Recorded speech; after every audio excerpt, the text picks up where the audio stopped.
Sometimes we're so focused on getting into the residency of our choice or just getting into residency period that we don't think about what life will be during residency. So now we're going to take a closer look at what exactly medical residents are being paid and why so many residents have to be doing other jobs, moonlighting, or even being Uber or Lyft drivers. So if you enjoy these type of videos, please be sure to support the like button, hit subscribe and that notification bell so that you never ever miss another video like this. So let's get into the breakdown of a resident's salary. So each year there has been an increase in the average salary for residents. So from 2017 to 2018 to present date, there has been somewhat of an increase, but it would be quite surprising for you to know how much is that increase.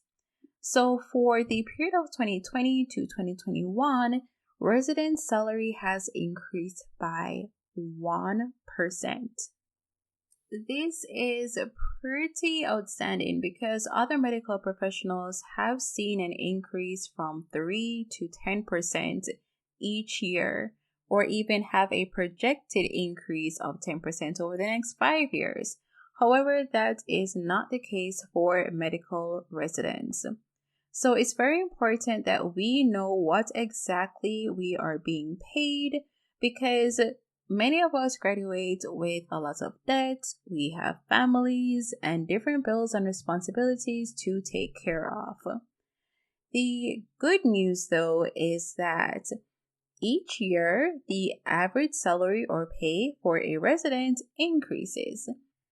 So if you are an intern or a PGY1, then you can expect an increase of your average salary in the following year or as a PGY2, and you'll have even more money as a PGY3. But how much your salary increases with each year depends on which program you're in. For some programs, it's between $800 to $2,000. So each year you could see an increase of $800 or it could be an increase of $2,000. So it all depends on what program you are going to. If you have been searching for programs or are in a program and then you got your first paycheck and you noticed a huge difference, that is because most programs list the gross salary on their website and not the net salary. So the gross salary is your total salary before taxes and any other deductions, while your net salary is your gross salary, but you subtract your taxes and other possible deductions. So it is what you will be taking home. And depending on what state you're in and how sales taxes or state taxes are set up, this can be a huge difference for you. So for example, one program that I won't name, they list their gross salary as $54,000 for a PGY1. However, when a PGY1 resident got their first salary, what they actually got home as their net salary was $44,000. So that is a $10,000 difference. So I say all of that because if you have not chosen a program yet or created a rank order list or anything like that, just take a quick look again at the amount listed as your salary on the program's website and see if that is the gross salary or the net salary. Because it would be very unfortunate to think that, hey, you're actually getting $44,000 and you make your entire budget around that, and then you're actually getting $10,000 less.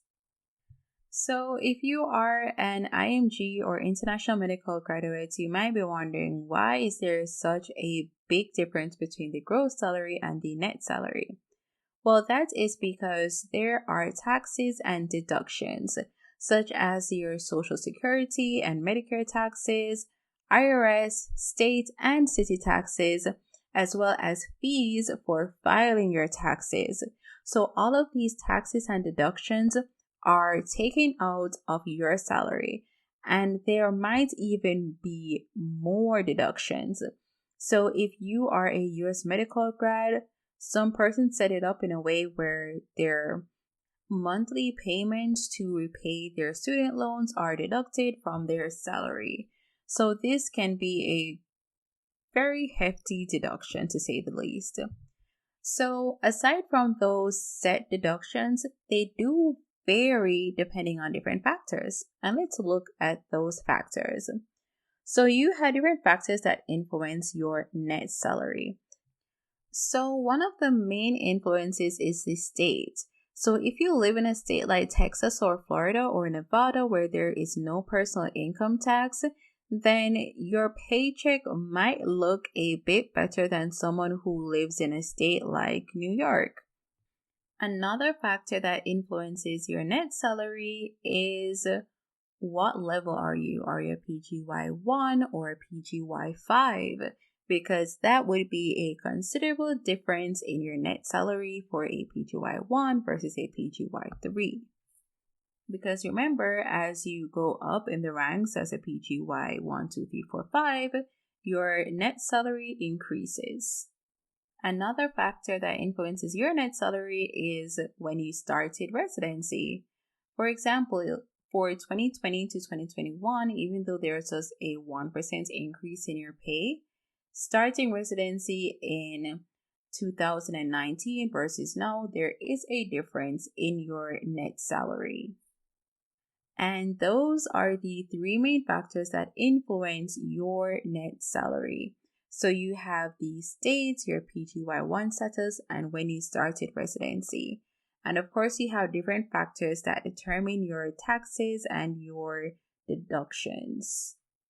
So I was able to find a program that listed their gross salary and their net salary, which was pretty amazing.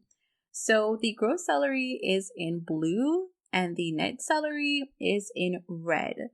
So you can see that there is a bit of a difference between the blues and reds right there, because there is, different taxes and deductions that cause the difference between the gross salary and your net salary. Another thing that you should note is that where I have year 1, year 2, year 3, and year 4, that's referring to the PGY1 status or 1, 2, 3, 4 status. As you can see, the blue is steadily increasing a bit, and so is the red. So I just put this here for persons that are more visual and just to make you see what exactly is happening with the trend of the salary breakdown. So let's say that you're in a residency program and the gross salary is $58,921. But the net salary is $42,423. And mind you, this is an actual real life example of your residency program, so bear that in mind. So you might be wondering, hey, what's the big deal? I will just work more hours or do overtime or moonlight to increase my pay. Well, you have to consider this. There are some programs that do not allow moonlighting or any other extra work, really. And another thing is that in residency, you have a fixed pay. So let's break this down. So for this residency program, your annual pay, your annual net salary is $42,423. So monthly, you take home about $3,535.